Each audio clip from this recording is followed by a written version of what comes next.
नमस्कार साथियों, मैं राहुल शर्मा आप सभी लोगों का स्वागत करता हूं आपके अपने परिवार रोजगार विद अंकित पर। दोस्तों सभी को सुबह की राम राम भैया, गुड मॉर्निंग, राधे राधे, जय श्री कृष्णा।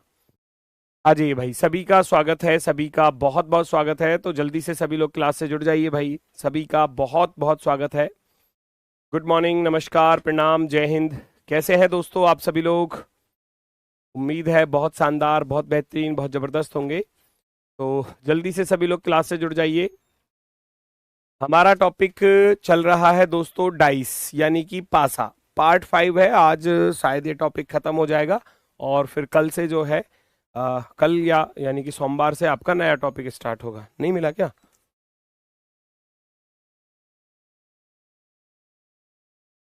नहीं, गायब कर दिया। चलो आ जाओ भाई, सभी का स्वागत है। जल्दी से सभी लोग क्लास से जुड़ेंगे भाई, सभी का स्वागत है। गुड मॉर्निंग, गुड मॉर्निंग, नमस्कार, प्रणाम, सभी का स्वागत है।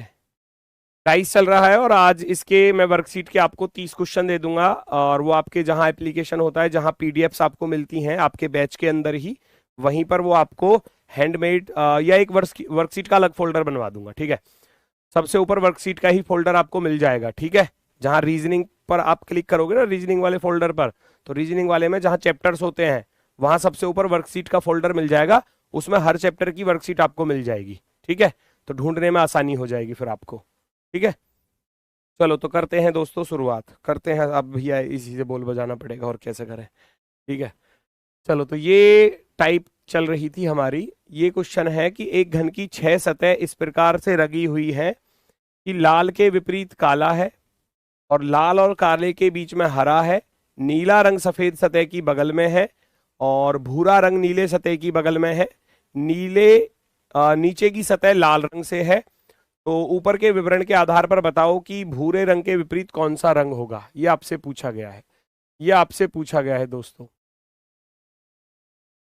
तो इसको कैसे सॉल्व करते हैं, ध्यान से देखना। इसको कैसे सॉल्व करते हैं भैया? ये दिया है हमको कैसा डाइस? ये दिया है हमको ओपन डाइस। तो ओपन डाइस को आप कैसे बनाओगे? कुछ इस तरीके से रख लोगे।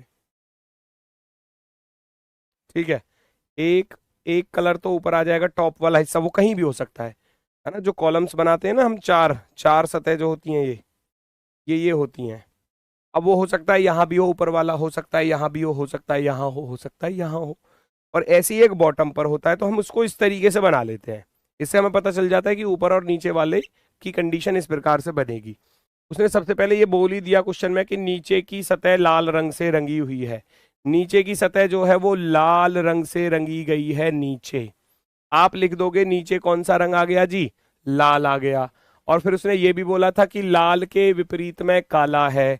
तो आपको यहां से ये भी पता चल गया कि लाल के विपरीत में कौन है भैया? काला है, काला। तो ये दो चीज तो बड़ी आसानी से हो जाएंगी, है ना। ये दो चीज तो बड़ी आसानी से हो जाएंगी। फिर कह रहा था लाल और काले के बीच में हरा है। देखो, लाल और काले के बीच में हरा कहीं भी हो सकता है, जहां उसका मन हो। हरा यहाँ भी हो सकता है, यहाँ भी, यहाँ भी, यहाँ भी, कहीं पर भी हो सकता है हरा। ठीक है, ठीक है, चलो। लाल और काले के बीच में हरा है। फिर कह रहा है नीला रंग सफेद सतह की बगल में है और भूरा भी नीले की बगल में है। अब देखो, सोचो, उसने बोला है नीले सतह की बगल में, मान लो ब्लू यहां पर है। उसने ये बोला कि नीला रंग सफेद के बगल में है और भूरा नीले के बगल में है। नीला किसके बगल में है? सफेद के बगल में, सफेद के में, है ना। और नीले के बगल में कौन है दूसरा? और भूरा है। तो ये बड़ी आसानी से हमको पता चल गया कि कौन किसके बगल में है, कहां पर है, किस तरीके से है। ठीक है, चलो अब मैं बात करता हूं। तो नीले को हम कहीं पर रख लेते हैं। मान लो हमने नीले को यहां पर रख लिया, क्योंकि हमको जो नीले को सफेद के बगल में भी रखना है। उसने ये बोला था ना, नीला सफेद के बगल में और नीला भूरे के बगल में भी है। भूरा यहां पर। अब बचा कौन सा? हरा। अब वो कह भी रहा था कि लाल और काले के बीच में हरा है, तो बीच में हरा यहां पर आएगा, कहीं कहीं भी आ सकता है वो तो। बस लैंग्वेज है बेटा, बस केवल। क्वेश्चन बहुत आसान है। ये केवल लैंग्वेज डराने के लिए लिखी जाती है। क्वेश्चन में तो कुछ है ही नहीं, क्वेश्चन में तो कुछ है ही नहीं। नीचे की सतह लाल रंग से है तो ऊपर के विवरण के आधार पर बताइए कि भूरे रंग के विपरीत कौन सा है। भूरे रंग के विपरीत कौन सा है, आपको बताना है कि भूरे रंग के विपरीत, इस भूरे रंग के विपरीत कौन है, ये आपको बताना है। भूरे के विपरीत में सफेद होने वाला है, सफेद। आप ऑप्शन नंबर 1 को टिक कर देंगे। ऑप्शन नंबर 1 सफेद, बिल्कुल सही है, बिल्कुल सही है। भूरे रंग के सफेद, भाई साफ साफ बोला है कि नीचे लाल है ऊपर काला है, समझना है सवाल को। नीचे लाल है ऊपर काला, ऊपर काला क्यों आया, क्योंकि उसने बोला था लाल के विपरीत काला है, black is opposite to red, है ना, ब्लैक अपोजिट टू रेड हो गया। फिर बोला गया था कि नीले रंग, नीला रंग जो है वो सफेद की बगल में है, blue is next to the white face, next यानी कि उसका जस्ट पड़ोस में। भूरा रंग नीले की बगल में, brown is next to the blue, देखो blue is next to white, blue is next to white, और brown is next to blue, brown is next to blue. तो इसका अर्थ है सफेद और भूरा अपोजिट हो गए। भाई नीला तो बीच में आ गया ना दोनों के में, तो सफेद एक तरफ आ गया, भूरा एक तरफ आ गया, तो आप कहोगे सफेद और भूरा एक दूसरे के अपोजिट हो जाएंगे। हरा जो था वो यहां था बीच में ही, कह रहा था काले और लाल के बीच में हरा है, तो वो तो बीच में आ ही रहा है बिल्कुल।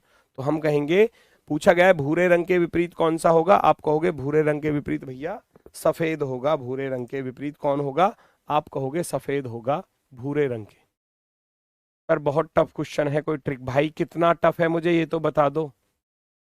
मन में ही ठान के चले हो कि मन में टफ ही है, टफ है तो छोड़ दो इसको।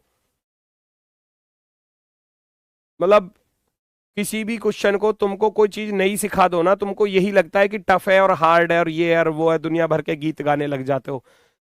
कई बार ऐसा होता है, कई बार, आप नहीं, हर बैच में ऐसा ही होता है। मतलब सिखानी नहीं चाहिए क्या कोई नई चीज, नहीं सिखानी चाहिए क्या? कभी कभी मुझे ऐसा फील होने लग जाता है कि नहीं, सिखानी ही नहीं चाहिए बच्चों को नई चीज, वही सिखाना चाहिए जो उनसे हो सकता है, जो उनसे आता है बस।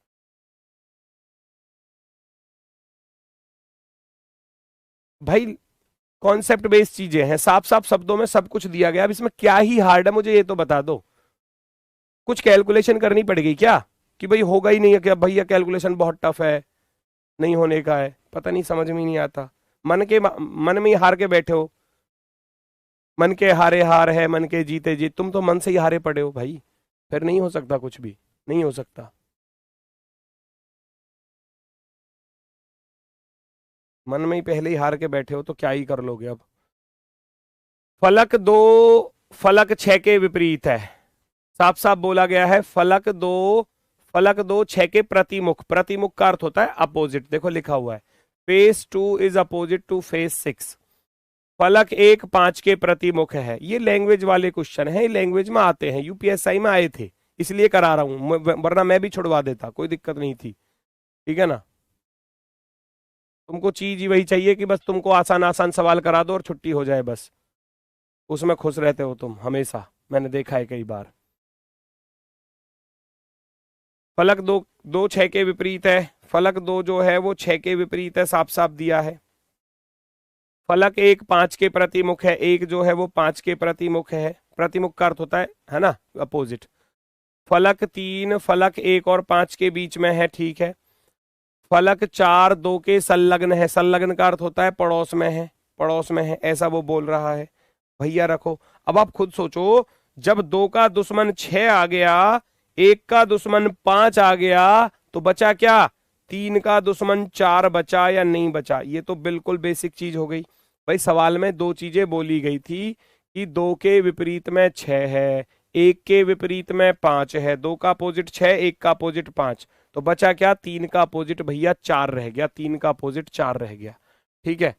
चलो अब वो कह रहा है निम्नलिखित में से कौन सा एक सही है, सही वाला, which one of the following is correct, सही वाला है ना, सही वाला आपसे पूछा गया है कि सही वाला स्टेटमेंट कौन सा होगा, पढ़ो जरा। 2 फलक 3 के संलग्न है, 2 3 के पास आ सकता है, आप कहोगे आ सकता है, चांसेस है ना, आप कह सकते हो आ सकता है, ठीक है। फलक 6 2 और 4 के बीच में है, 6 बीच में, कल वाली क्लास में बताया था 6 बीच में तब आएगा जब 2 और 4 की लड़ाई हो रही होगी, मैंने कल बताया था ना। फलक 2 और फलक 4 के बीच में तब आ सकता है जब 2 का दुश्मन 4 होगा, नहीं आ सकता, है ना। 6 तो फलक 2 के बीच में आ ही नहीं सकता, क्योंकि 2 और 6 तो वैसे भी दुश्मन थे, तो ये हो गया गलत। फलक 1 5 और 6 के बीच में है। फलक 1 जो है वो 5 और 6 के बीच में नहीं आ सकता, क्योंकि 1 और 5 दुश्मन थे। आप खुद सोचो, जब 1 और 5 दुश्मन है तो पास पास तो आ ही नहीं सकते। उपरोक्त में से कोई नहीं वाले को हटा देना, क्योंकि हमारा पहला वाला क्या हो जाता है, सही हो जाता है। Option number first, option number first. बताओ क्वेश्चन में कुछ था, कुछ करना पड़ा आपको?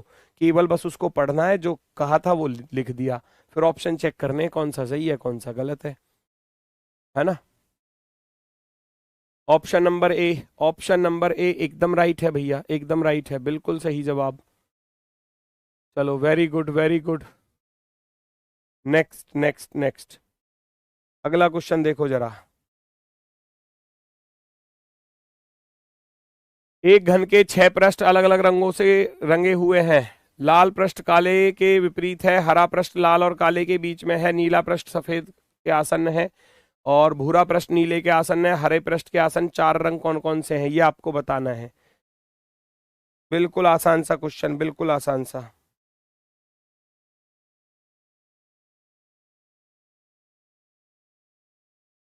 देखो लाल पृष्ठ काले के विपरीत है, रख दो।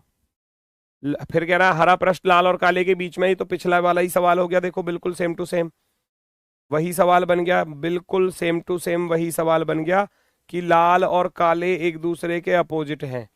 कह रहा है लाल और काले एक दूसरे के अपोजिट है, तो मान लिया काला यहां पर है और लाल यहां पर है, वही सवाल है बिल्कुल।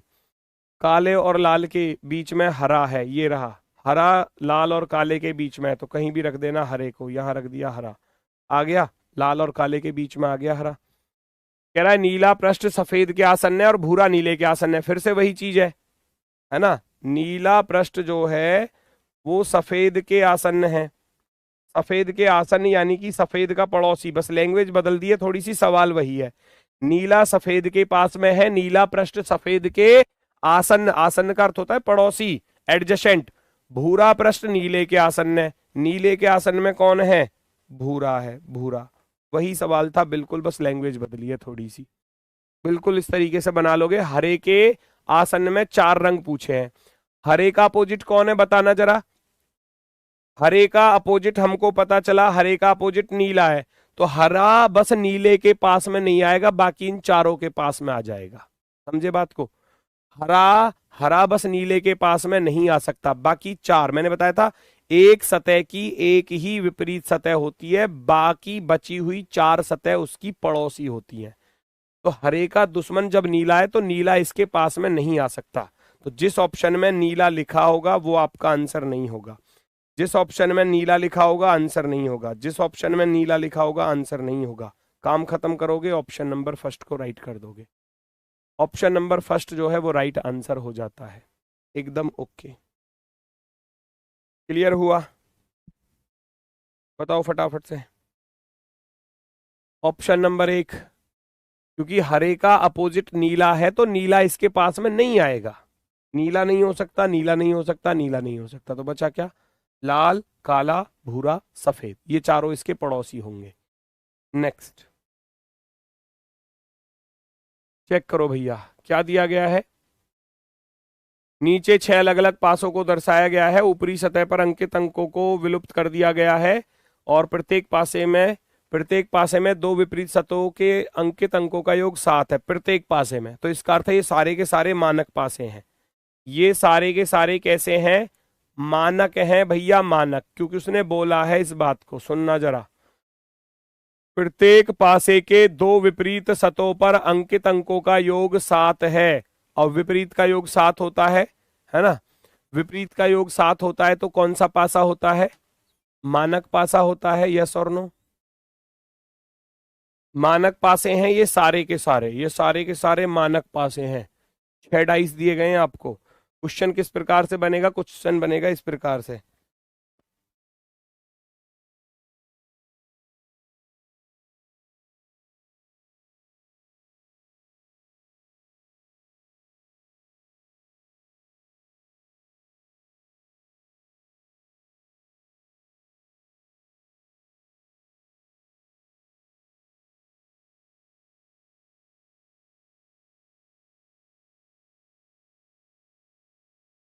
यदि समसंख्यांकित मान वाले पासे के ऊपरी फलक पर सम संख्या है, देखो सवाल को समझो क्या कह रहा है।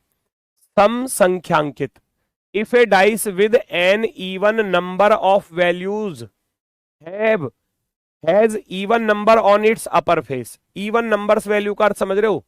इवन नंबर्स वैल्यू वाले हो गए जैसे कि 2 नंबर का डाइस है ना, 4 नंबर का डाइस और 6 नंबर का डाइस। वो बात इनकी कर रहा है। 2 4 6 इवन क्या होते हैं? इवन वाले कौन से होते हैं? इवन नंबर वाले होते हैं भैया 2 4 और 6, क्योंकि 6 ही डाइस थे तो ये इवन वाले हो गए। पहली बात तो ये समझो, सम संख्यांकित मान वाले पासे के ऊपरी फलक पर सम संख्या है। वो ये भी कह रहा है ऊपरी फलक पर क्या है? सम संख्या है, सम। अच्छा, हम जानते हैं ये सभी के सभी मानक पासे थे। उसने सवाल में पिछले में बोल दिया ये सारे के सारे मानक पासे हैं, तो 1 का दुश्मन 6 होगा, 2 का दुश्मन भैया 5 होगा और 3 का दुश्मन 4 होगा। ये तो फिक्स है, रटा हुआ है, बिल्कुल फिक्स है, रटा हुआ है कि 1 का दुश्मन 6, 2 का दुश्मन 5, 3 का दुश्मन 4, है ना भाई। हर सवाल पेपर में ऐसा नहीं आता कि आप उसको 2 सेकंड 4 सेकंड 6 सेकंड में, ऊपर कराए थे 2 सेकंड 4 सेकंड वाले भी, है ना। पर ये मत समझ कर चलना कि हर सवाल ही ऐसा आएगा कि बस 2 4 4 सेकंड वाले ही कराओ जी बस, बाकी मत कराओ कुछ भी। ऐसा नहीं होता, ऐसा नहीं होता, ठीक है। ये टाइम टेकिंग क्वेश्चन होते हैं तो पूछे जाते हैं इस तरीके से, बीच बीच में कहीं ना कहीं मिलते हैं। अब उसने बोला कि 2 4 6 ये डाइस जो है ना, इनके ऊपरी फलक पर सम संख्या है। वो ये कह रहा है यहां पर सम संख्या आएगी, सम, ठीक है। और यहां पर भी क्या आएगी? ऊपर सम आएगी, सम, ठीक है। सुनना जरा उसकी बात को, यहां ऊपर क्या आएगी? सम आएगी, सम, ठीक है। 2 4 6 के ऊपर सम नंबर आएगा। अब हमने देखा 3 आ चुका है, 5 आ चुका है, तो 3 और 5 वाले को हटा दो, 3 और 5 वाले को हटा दो। 1 और 6 में से सम क्या है? 1 और 6 में से सम क्या है? आप कहोगे गुरुजी 1 और 6 में से सम जो है वो 6 है, तो फिक्स हो गया यहां 6 आएगा। यस और नो? फिक्स हो गया ना, 6 आएगा। भैया 5 और 3 यहां आ चुके हैं, 5 और 3 आ चुके हैं, 1 और 6 में से क्या आएगा? यहां पर 6 आएगा, ये भी फिक्स हो गया। यस और नो? 4 और 2 आ चुका है, बचा क्या? 6 बचा, तो यहां 6 ही आएगा। सबके ऊपर क्या आ गया? 6 आ गया। यस और नो? इतना बताओ। क्वेश्चन आसान है, बस थोड़ा सा समझना है उसको। कह रहा है सम संख्यांकित मान वाले, तो पहले तो सम नंबर वाले पकड़ लो। 2 4 6 पर जो आ रहे थे डाइस, उसमें भी ये बोला कि इनके ऊपर सम संख्या आएगी सबसे टॉप पर। ऊपर सम संख्या, सम संख्या, सम संख्या। मैंने देखा 3 आ गया, 5 आ गया। जब 3 और 5 आ चुके हैं, देखो 5 ही आ गया, तो 5 का दुश्मन 2 नहीं आ सकता यहाँ पर। 3 आ गया तो 3 का दुश्मन 4 नहीं आ सकता, तो बचा क्या? 1 और 6 बचा ना। 1 और 6 में से सम क्या है? 1 और 6 में से सम है 6, क्योंकि मैं यहां 2 नहीं रख सकता। क्यों नहीं रख सकता? कि 5 का दुश्मन 2 है। मैं यहां पर 4 नहीं रख सकता क्योंकि 4 और 3 दुश्मन थे, तो ऐसे पहचानना पड़ेगा। यहां 5 3 आ गया तो यहां 6 आएगा ही आएगा। क्यों? 5 का दुश्मन 2 नहीं आ सकता, 3 का दुश्मन 4 नहीं आ सकता यहां पर, क्योंकि ये मानक पासे थे। 4 और 2 पहले से ही मौजूद है, तो बचा क्या? 6 बचा। अब कह रहा है 6 इधर भी है, 6 इधर भी है, 6 इधर भी है। पूछा क्या था? इनका कुल योग कितना होगा? तो 6 प्लस का 6 प्लस का 6 करोगे तो कितना हो जाएगा? 18। कितना आसान हो गया? 18। ऑप्शन नंबर बी राइट हो जाएगा। ऑप्शन नंबर बी राइट हो जाएगा। Option number B, very good, बहुत सही, बहुत शानदार, बहुत ही गजब, एकदम राइट, एकदम गजब। Option number be perfectly right हो जाएगा। बहुत सही। ऐसा ही अगला सवाल है, बिल्कुल सेम टू सेम, उसी पर आधारित। मानक पासा ही है, ये भी उसी पर है ये सवाल, उसी पर है ये सवाल। मानक पासा दिया है तो 1 का दुश्मन 6 होगा, 2 का दुश्मन 5 होगा और 3 का दुश्मन 4 होगा। इतनी हिंट मैंने दे दी, बाकी इसकी सवाल को पढ़ो क्या कहना चाह रहा है। विषम संख्यांकित मान वाले, विषम संख्या वाले को पकड़ लो। विषम ये रहा, 1 3 और 5 को पकड़ना है अब की बार। विषम संख्या वाले को पकड़ो। विषम संख्यांकित मान वाले पासे की निचली सतह पर विषम संख्या है, तो इनके ऊपरी स्थित अंकों का योग कितना होगा? ये आपसे पूछा गया है। अच्छा, नीचे विषम है, देखो 5 आ गया, 5 का दुश्मन 2 ऊपर नहीं आ सकता। 6 आ गया, 6 का दुश्मन 1 ऊपर नहीं आ सकता। समझो इस चीज को। तो बचा क्या? बचा क्या? 4 और 3 बचा। 4 और 3 बचा ना। यस और नो? बस इतना बताना। आप ऐसे सोचो ना भाई, 5 आ गया, 6 आ गया, 5 आ गया, यहाँ 6 आ गया।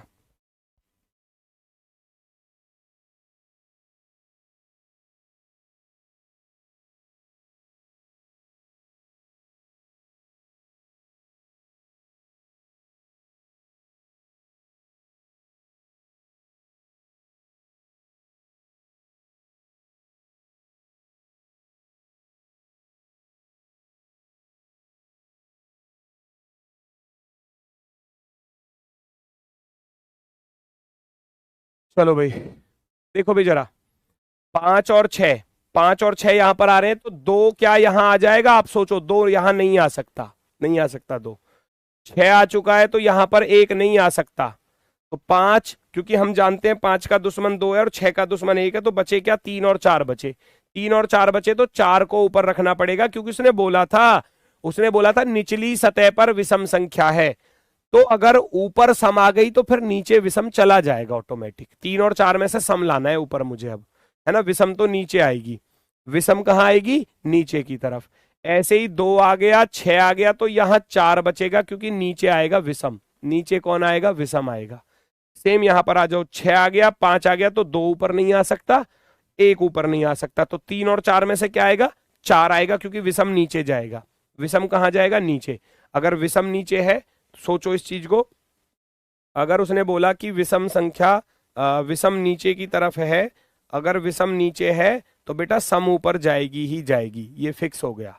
उसने बोला था विषम नीचे है, तो ऊपर क्या रहेगा? ऊपर रहेगा भैया सम। ऊपर क्या रहेगा? सम रहेगा, बस ऐसे याद रख लेना, ठीक है ना। तो ऊपर सम आएगा, तो मैंने ऊपर सम रख दिया, जो आ सकता था, जो पॉसिबल हो सकता था।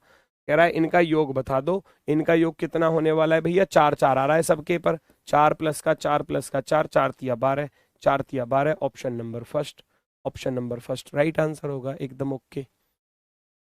12 वाले बिल्कुल सही है, 12 वाले बिल्कुल सही है। नेक्स्ट पर आ जाओ। एक आखिरी टाइप बची हुई है, ये क्वेश्चन मार्क वाली, है ना, ये क्वेश्चन मार्क वाली, ठीक है। इसको कैसे करते हैं देखो जरा। इससे पहले पहले इसको करो, पहले इसको करते हैं, इससे पहले दूसरे को करेंगे। देखो जरा ये क्या कह रहा है।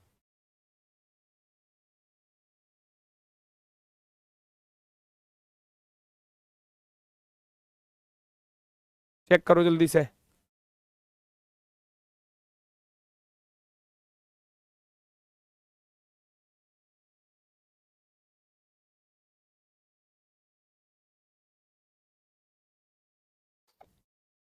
एक ही पासे की 3 अलग अलग स्थितियां दी गई हैं। प्रश्न चिन्ह के स्थान पर क्या आना चाहिए? क्वेश्चन मार्क के स्थान पर क्या आना चाहिए? कल क्लास होगी या नहीं? मंडे टू फ्राइडे होगी क्लास, मंडे टू फ्राइडे, याद रखना।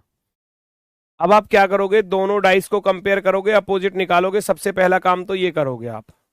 6 कॉमन दिखाई दे रहा है, 6 5 4 ऐसे लिखोगे बेटा। 6 1 2, उधर से लिखोगे 6 5 4। यहां से पता चला 2 का दुश्मन 4 है, 1 का दुश्मन 5 है, और 6 का दुश्मन कौन बचा? आप कहोगे गुरुजी 3 बचा। क्लियर? इतना काम तो सबने करना सीख ही लिया। अब सोचो, यहां 3 भी आ गया, 4 भी आ गया। देखो, 3 वाला भी आ गया और 4 वाला भी आ गया, तो 1 और 5 में से आएगा जो भी आएगा यहां।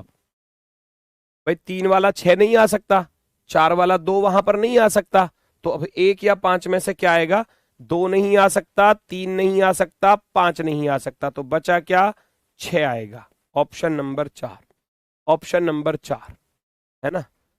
क्योंकि यहां पर क्वेश्चन मार्क लगाया था। यहां पर सोचो, जब यहां पर इसने क्वेश्चन मार्क दिया है, तो 4 का दुश्मन क्या है? 4 का दुश्मन 2 है, तो 2 तो यहां हो नहीं सकता किसी भी हाल में।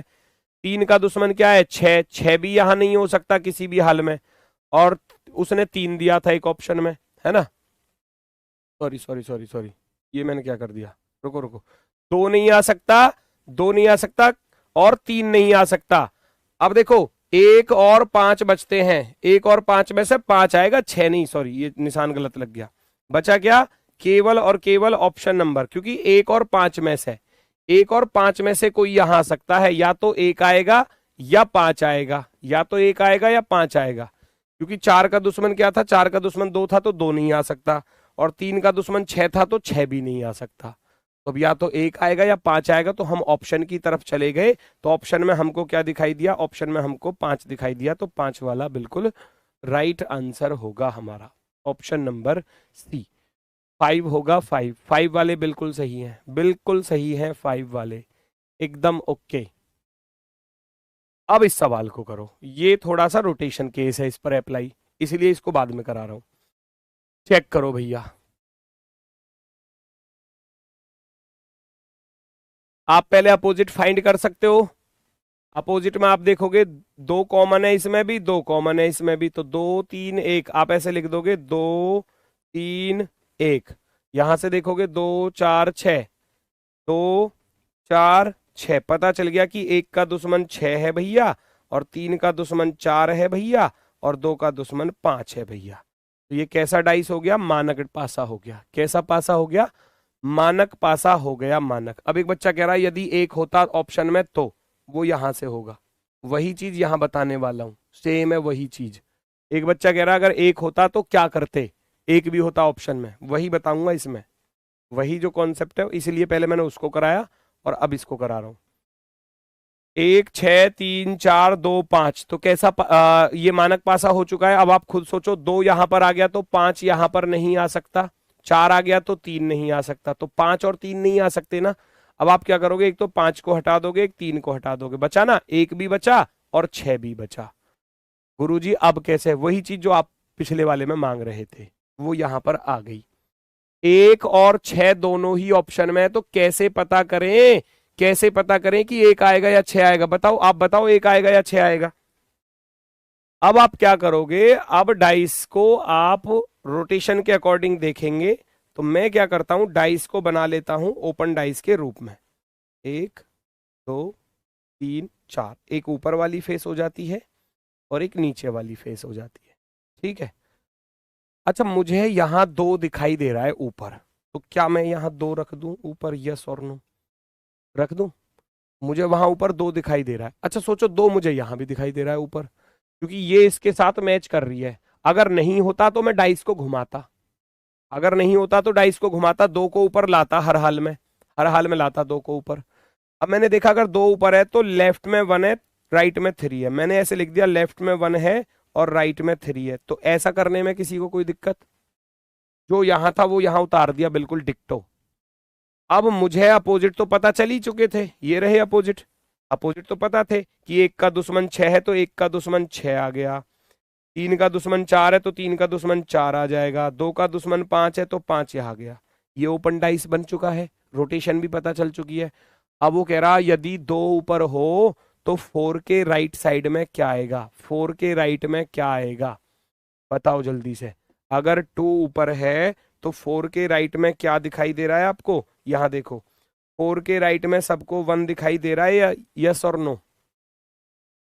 4 के राइट में क्या दिखाई दे रहा है, यस और नो? फटाफट से बताओ, 4 के राइट में आपको सबको 1 दिखाई दे रहा होगा, तो आप कहेंगे 1 वाला ऑप्शन राइट होगा, 1 वाला ऑप्शन नंबर 1, ऑप्शन नंबर 1, क्योंकि 1 या 6 में से कोई भी आ सकता है, तो उसकी पहचान होगी किस तरीके से? रोटेशन के अकॉर्डिंग। यहां 2 ऊपर था, वहां भी 2 ऊपर था, तो मैंने 2 को ही ऊपर रख लिया, 2 का दुश्मन 5 था, सामने आ जाएगा। फिर 2 के साथ मैंने देखा लेफ्ट साइड में, ये लेफ्ट साइड हो गया, ये लेफ्ट हो गया, ये राइट हो गया, ऐसे तो था, ये टॉप हो गया, टॉप, TOP टॉप, वो टॉप है, ये लेफ्ट है, ये राइट है, तो 2 के लेफ्ट में भैया 1 है, राइट में 3 है, 2 के लेफ्ट में 1, राइट में 3, ऐसे मैंने बिल्कुल वहां से उठाकर यहां रख दिया, रोटेशन को बिल्कुल सेम टू सेम रख दिया। अब 1 का अपोजिट 6 था तो एक कॉलम छोड़कर, 3 का अपोजिट 4 था तो एक कॉलम छोड़कर। पूछा गया था अगर 2 ऊपर है तो 4 के राइट में क्या होगा, अगर 2 ऊपर है 4 के राइट में क्या आ रहा है, 4 के राइट में 1 आ रहा है, तो यहां पर आप क्या रख दोगे, 1 को रख दोगे, यहां पर आप क्या रख दोगे, 1 को रख दोगे, ऑप्शन नंबर 1, पहला वाला विकल्प राइट, पहला वाला विकल्प राइट है। Very good, very good. देखो जरा अगला क्वेश्चन, ये आसान सा है, हालांकि जिसमें 2 नंबर गायब होते हैं वो थोड़ा और ज्यादा आसान सा हो जाता है। क्यों आसान सा हो जाता है, ध्यान से देखो जरा। इसमें आपको AC कॉमन दिया है, AC कॉमन दिया है, ये दिख रहा है, ए सी इसमें भी है और ए और सी इसमें भी है, तो बचा क्या, डी। डी का अपोजिट क्या हो जाएगा, एफ हो जाएगा। यहां से पता चल गया कि डी का दुश्मन एफ है। अब अगर डी यहां आ गया तो एफ यहां नहीं आ सकता किसी भी हाल में। एफ ना तो यहां हो सकता ना एफ यहां हो सकता, ये तो फिक्स हो गया ना, क्योंकि डी का दुश्मन था एफ। तो जिन ऑप्शंस में एफ दिया होगा वो हमारा आंसर कतई भी नहीं हो सकते, किसी भी हाल में हमारे आंसर नहीं हो सकते। हम कहेंगे ऑप्शन नंबर एक, ऑप्शन नंबर एक, क्योंकि हमको मालूम है कि डी का दुश्मन एफ है। जब डी का दुश्मन एफ है तो एफ उसके पास में तो आ ही नहीं सकता ना, बस बात खत्म, ऐसे याद रखना।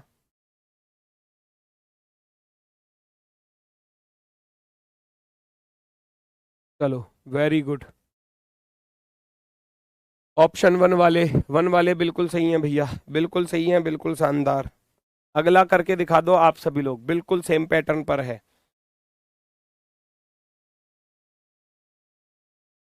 बिल्कुल सेम पैटर्न पर है, बिल्कुल सेम।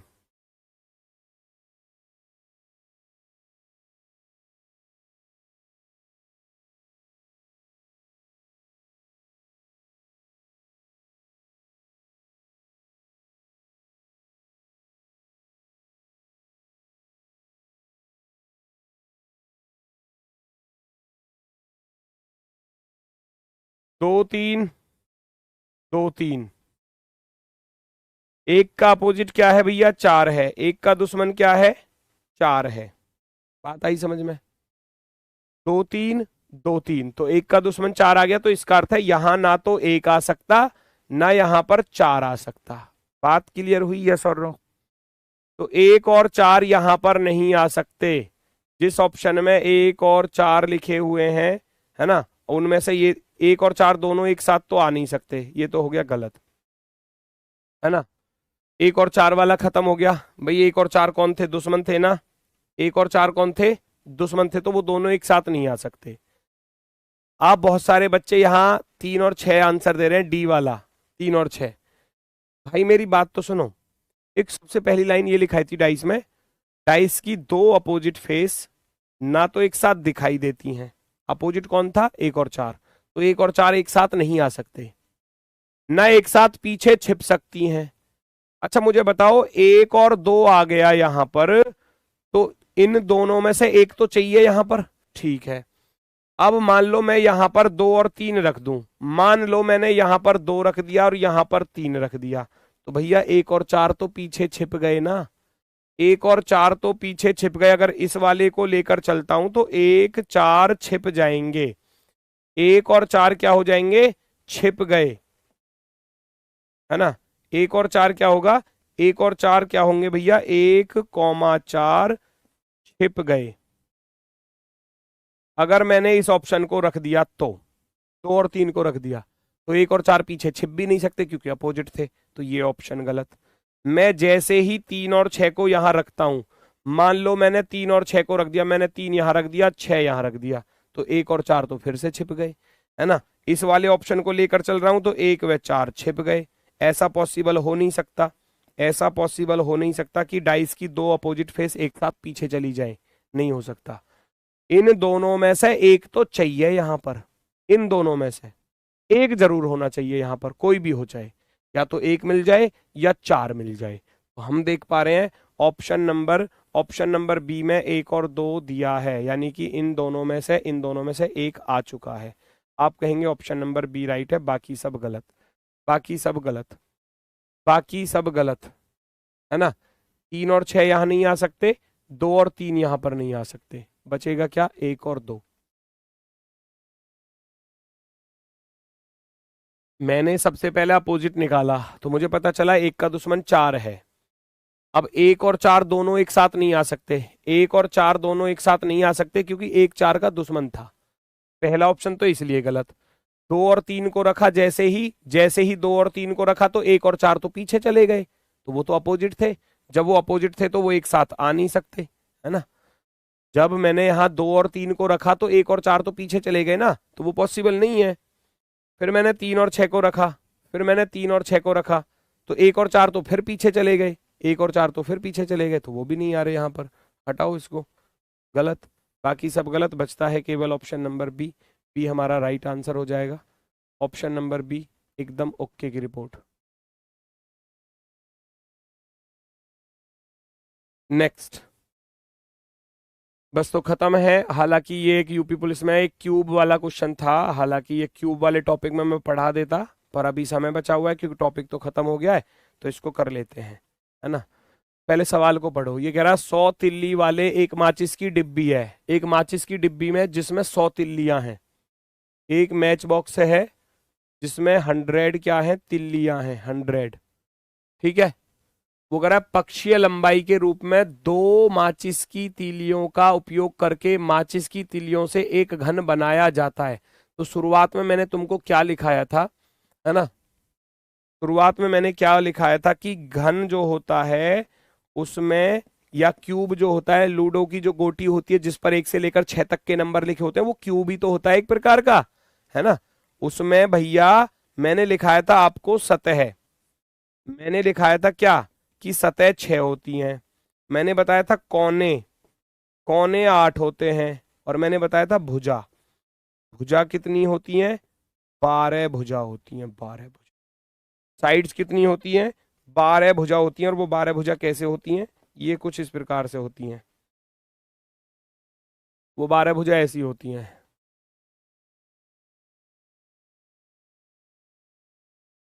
है ना।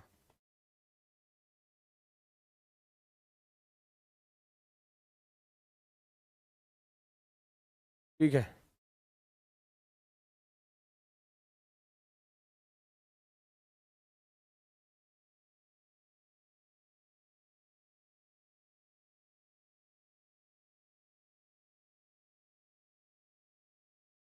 ये इस तरीके से होता है ना। तो आपको इसमें टोटल जो क्यूब है, अगर मैं इसकी बात करूं, आप देखोगे इसमें भुजा कितनी होती है। भुजा आप देखोगे तो पहली भुजा ये रही, दूसरी ये रही, तीसरी, चौथी, 4, ये 5, 6, 7, 8, 9, 10, 11 और 12। ये 12 भुजा होती हैं इसमें, 12 भुजा। वही चीज मैंने यहाँ पर बताई, इसमें भुजा कितनी है भैया, 12 भुजा हैं, 12। अब 12 भुजा हैं तो उसने यही बोला था पक्षीय लंबाई। पक्षीय लंबाई यानी कि हर पक्ष पर जो लंबाई, चौड़ाई, ऊंचाई जो भी कुछ है, हर पक्ष पर, है ना, लंबाई के रूप में 2 माचिस की तिल्लियों का उपयोग करके माचिस की तिल्लियों से एक घन बनाया जाता है। मतलब 2-2 तिल्लियों को रखकर, है ना, 2-2 भुजा होती हैं 12। वैसे तो भुजा होती हैं 12। अब 12 भुजाएं, अगर 12 भुजा पे मैं एक एक तिल्ली रखता तो 12 तिल्लियों की जरूरत पड़ती, लेकिन मुझे रखनी है कितनी, 2-2। तो 12 गुणा 2, 12 दूनी 24 तिल्लियों की जरूरत पड़ी। 24 तिल्लियों की जरूरत पड़ी 100 में से। माचिस में कितनी तिल्लियां थी, 100। 24 यहां खर्च हो गई।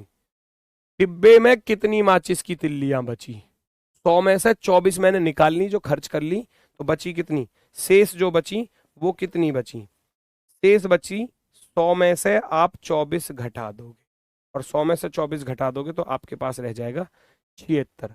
76 आपका बिल्कुल सही जवाब होगा, एकदम परफेक्टली राइट वाला 76, क्योंकि 24 तो आप यूज कर चुके हो। 100 में से 24 तिल्लियां आप यूज कर चुके हो, आपके पास रह जाएंगी 76। ठीक है। एक घन से 4 आयत फलकीय बनाने के लिए उसे न्यूनतम कितनी बार काटना पड़ेगा, ये आपको बताना है। एक घन से 4 आयत फलकीय बनाने के लिए उसे न्यूनतम कितनी बार काटना पड़ेगा। एक क्यूब है ना, एक ये क्यूब है ना, ये क्यूब दिया गया है। इससे अगर आयत फलकीय बनाने हैं तो इसे कितनी बार काटना पड़ेगा। सोचो, क्यूब है तो उसको कितनी बार काटोगे।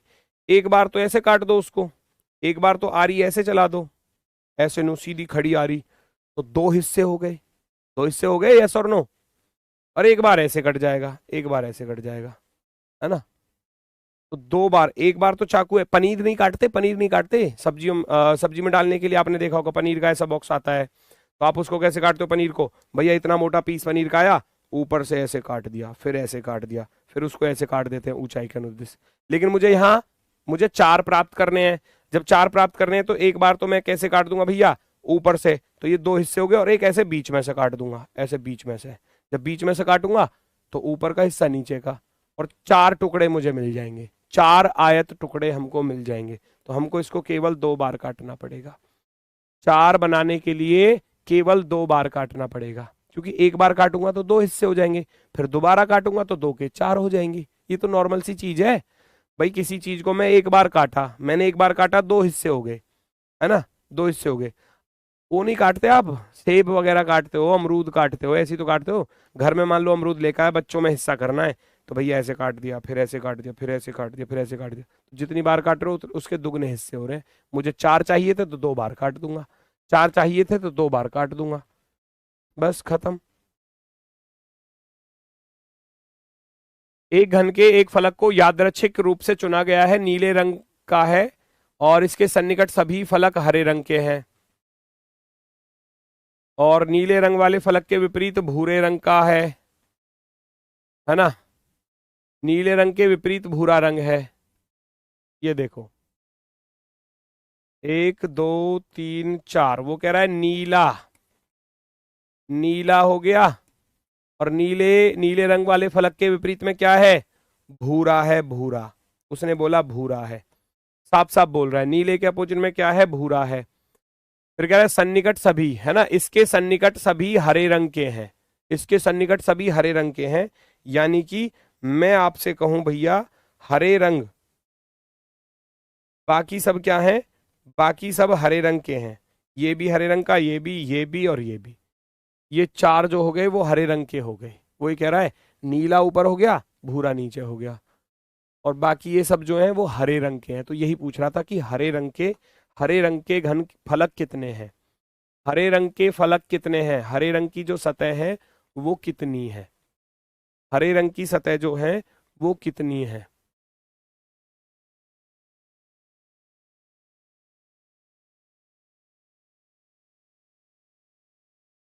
ठीक है, चलो 4 बिल्कुल सही है, 4 ऑप्शन नंबर 1, ऑप्शन नंबर 1 बिल्कुल राइट आंसर है भैया। क्वेश्चन होते हैं दोस्तों बिल्कुल कंप्लीट, टॉपिक भी कंप्लीट हो गया। अब 30 क्वेश्चन आपको कहाँ मिलेंगे, मैं वो आपको बता देता हूँ, वो मैं आपको बता देता हूँ कि वो आपको 30 क्वेश्चन कहाँ मिलेंगे। सुनो जरा, जब आप अपने एप्लीकेशन को ओपन करते हैं, एक यहाँ हमारे नेटवर्क पता नहीं कहाँ चले जाते हैं, जैसे ही आप अपने एप्लीकेशन को ओपन करोगे तो दीवानजी 2.0 बैच दिख जाएगा, उस पर क्लिक करोगे, क्लिक करोगे तो ऊपर भैया स्टैटिक जीके, फिर करंट अफेयर्स, फिर फ्री बुक्स, फिर हिंदी, फिर रीजनिंग। अब रीजनिंग वाले फोल्डर पर क्लिक करोगे, ऐसे खुलकर आएगा। अभी तो ये ऐसे आ रही है क्लासेस, यहाँ फोल्डर बने आएंगे, है ना। जब एक टॉपिक हो जाएगा तो डाइस का फोल्डर, फिर अगला कोडिंग डिकोडिंग तो कोडिंग डिकोडिंग का फोल्डर, ऊपर सबसे वर्कशीट का फोल्डर बनवा दूंगा। उस वर्कशीट वाले पर क्लिक कर लेना, वर्कशीट में आपको चीजें मिल जाएंगी। ठीक है, तो आज के लिए बस इतना ही है, फिर मिलते हैं आपसे सोमवार में अपने वाले समय पर सुबह 10 बजे। ठीक है, तब तक के लिए सभी को भैया प्यार भरा नमस्कार, धन्यवाद, टाटा, बाय बाय।